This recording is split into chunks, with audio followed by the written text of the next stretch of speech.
Les prépas, je vous ai pas oublié, on va essayer de démontrer ce résultat-là. On a A et B qui sont deux polynômes à coefficients dans les entiers relatifs. B est un polynôme unitaire. Il s'agit de montrer que les polynômes Q et R qui apparaissent dans la division euclidienne de A par B sont aussi des polynômes à coefficients dans Z.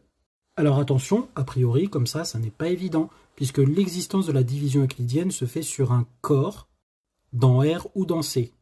Donc avec simplement l'énoncé de cours de l'existence du quotient et du reste dans la division euclidienne de A par B, on sait simplement que Q et R appartiennent à R crochet X ou C crochet X. Ou à la rigueur Q crochet X. Donc on précise que ces quatre polynômes sont reliés par cette relation.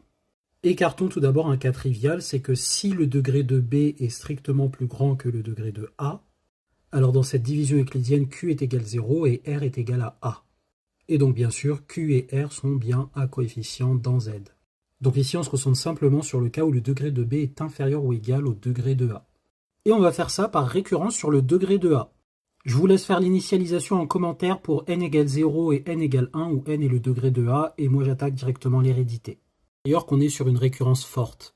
Soit donc n un entier naturel tel que pour tout cas dans l'intervalle d'entiers 0n, A et B des polynômes à coefficient dans Z tels que le degré de B est inférieur ou égal au degré de A qui vaut K, avec B unitaire, alors on a Q et R appartenant à Z crochet X, montrons qu'on a la même chose pour n plus 1. C'est-à-dire que si A et B sont à coefficient dans Z et que le degré de B est inférieur ou égal au degré de A qui est égal à n plus 1 avec B unitaire, alors Q et R correspondant donc à ce couple AB appartient à Z de X. Oui, je ne l'ai pas écrit, mais du coup, c'est tout ça, la propriété qui dépend de n.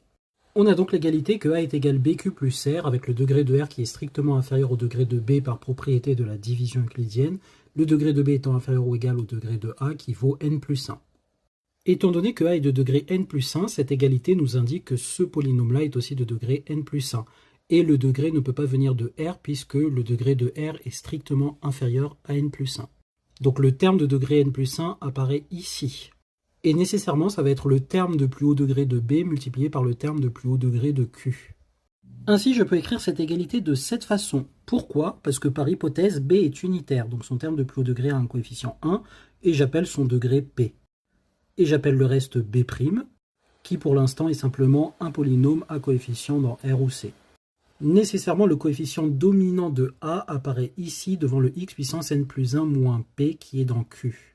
Parce qu'il viendra de cette distribution et toutes les autres distributions donneront des degrés strictement inférieurs.